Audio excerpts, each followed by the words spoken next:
వేదములు నిషేధించిన కర్మలను ఆచరించు వారిని శిక్షించు శ్రీ మహావిష్ణువు. శ్రీ విష్ణు సహస్రనామములకు దివ్యమైన అర్థములు. 31వ భాగము. గోవిదాంపతి. గత నామమైన గోవిందాలో వివరించుకున్నట్లుగా గో అనే శబ్దము వాక్కును లేదా వాణిని వివరిస్తుంది. ఆ వాణిని తెలుసుకొనగలిగిన వారు, పొందగలిగిన వారు వాగ్విదులు అని వ్యవహరించబడతారు. వేదములను పఠించిన అట్టి వాగ్విదులకు లేదా వేదవిధులైన వారికి ప్రభువైన వాడు గోవిదాంపతి అని శ్రీ విష్ణు సహస్రనామ స్తోత్రము కీర్తించిన విష్ణు భగవానుడు. మరీచిహి. అంతరిక్షంలో పయనించే ప్రభాకరుడు. ఆ ప్రభాకరుడు ప్రసరించే తేజోవంతమైన ప్రచండ కాంతి కిరణాలు ఇవన్నీ కూడా మరీచిహి అని కీర్తించబడిన పరమాత్ముని ప్రకాశ రూపములే. ఈ విషయమును జగద్గురువైన శ్రీకృష్ణ భగవానుడు భగవద్గీతలోని 7వ అధ్యాయమైన జ్ఞాన విజ్ఞాన యోగములోని 10వ శ్లోకములో ఈ విధముగా వివరించారు. బీజం మాం సర్వభూతానాం విద్ధి పార్థ సనాతనం బుద్ధిర్బుద్ధిమతామస్మి తేజస్తేజస్వినామహం. ఓ అర్జున, సమస్త ప్రాణులకు సనాతనమైన మూలబీజము నేనే అని తెలుసుకొనుము. ప్రజ్ఞావంతులలో ప్రజ్ఞను నేనే, తేజోవంతులలో తేజస్సును నేనే. జగత్తులో ఉన్న సమస్త పదార్థము భగవంతుని శక్తి స్వరూపమే కాబట్టి జీవులలోని తేజోవంతముగా విశ్లేషణాత్మకంగా చేసే సూక్ష్మ శక్తి తనే అని భగవంతుడు వివరించాడు. జీవులలో అజ్ఞాన రూపమైన తమో గుణమును నశింపచేయువాడు జలములతో నిండిన నదులు, సముద్రములు మొదలైన వాటినన్నిటినీ నడిపించగల సమర్థుడైన శ్రీ విష్ణు భగవానుని శ్రీ విష్ణు సహస్రనామ స్తోత్రము మరీచిహి అన్న నామముతో స్తుతించింది. దమనః. వేదములన్నీ కూడా భగవంతుని ఆజ్ఞలే. ఈ సమస్త సృష్టిని చేసిన భగవానుడు జీవులు నిర్వహించవలసిన, చేయకూడని విహిత అవిహిత కార్యములను తన ఆజ్ఞలుగా వేదములలో నిర్దేశించి వాటిని తప్పక అమలు చేసి తీరవలసినదేనని ఆజ్ఞాపించాడు. తమకప్పగింపబడిన బాధ్యత నుండి తప్పిపోవు జీవులను, ఇంద్రియ నిగ్రహము పాటించని వారిని, శమ దమములను పాటించని వారిని అతడు శిక్షించి తీరుతాడు. ఆ విధముగా శిక్షించి తద్వారా సృష్టి పరిణామమును సరి అయిన మార్గములో నడిపించే విష్ణు భగవానుని శ్రీ విష్ణు సహస్రనామము దమనః అన్న నామముతో స్తుతించింది. హంసః.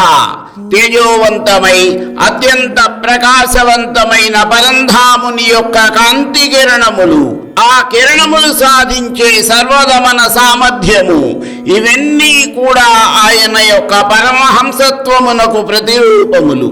అహం బ్రహ్మాస్మి అనగా నేనే పరబ్రహ్మస్వరూపమును అని తాదాత్మ్యత చెందే వారికి సంసార భయమును పోగొట్టువాడు హంస శుచిషత్ అన్న మంత్రమును అనుసరించి సర్వ శరీరగామి అనగా అందరి శరీరములలో వసించే పరమాత్ముని. కఠోపనిషత్తు వివరించిన ప్రకారము ఎటువంటి దోషములు లేనివాడు, సమస్త సారములు కలిగిన భగవంతుని శ్రీ విష్ణు సహస్రనామ స్తోత్రము హంసః అన్న నామముతో కీర్తించినది. సుపర్ణః. పర్ణములు అనగా రెక్కలు. ద్వాసుపర్ణ అను మంత్రమును బట్టి ధర్మాధర్మ రూపములైన శోభనవర్ణములు కలవాడు. అథవా సుపర్ణః పతతామస్మి అను భగవద్వచనముననుసరించి శోభనమైన రెక్కలు గల గరుడ స్వరూపుడు అగుట చేత పరమేశ్వరుడు సుపర్ణ శబ్దవాచ్యుడయ్యాడు. ఇదే విషయమును శ్రీకృష్ణ భగవానుడు భగవద్గీతలోని 13వ అధ్యాయమైన క్షేత్రజ్ఞ విభాగ యోగములోని 13వ శ్లోకములో ఈ విధముగా వివరించారు. ఉపద్రష్టానుమంతా చ భర్తా భోక్తా మహేశ్వరః పరమాత్మేతి చాప్యుక్తో దేహేయస్మిన్ పురుషః పరః. శరీరం లోపల కూడా పరమేశ్వరుడు నివసిస్తున్నాడు. అతను సాక్షి, అనుమతిదారుడు, మద్దతుదారుడు, జీవుల చర్యలను చూసి ఆనందించేవాడు. కానీ అంతిమ నియంత్రకుడు పరమానంద స్వరూపుడైన పరమాత్మ మాత్రమే.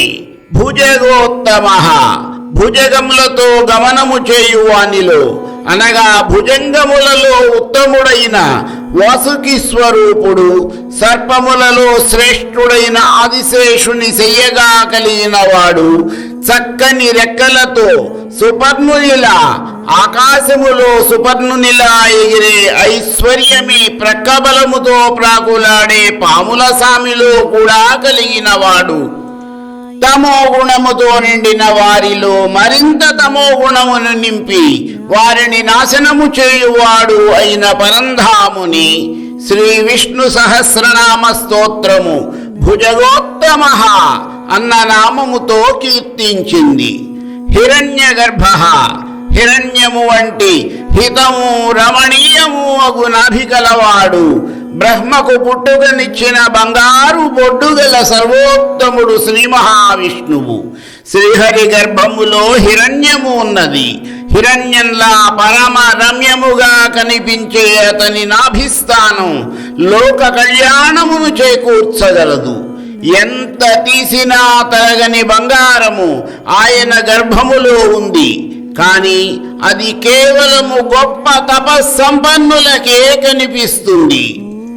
సుతపాహ, మనస్సునకు ఇంద్రియములకు ఏకాగ్రతయే పరమ తపస్సు అని స్మృతి వచనము. అట్టి శోభన తపస్సును బదరికాశ్రమములో నరనారాయణ రూపముతో చేయువాడు, మంగళకరమైన జ్ఞానము గలవాడు కనుక సుతపాహ అని కీర్తింపబడినాడు.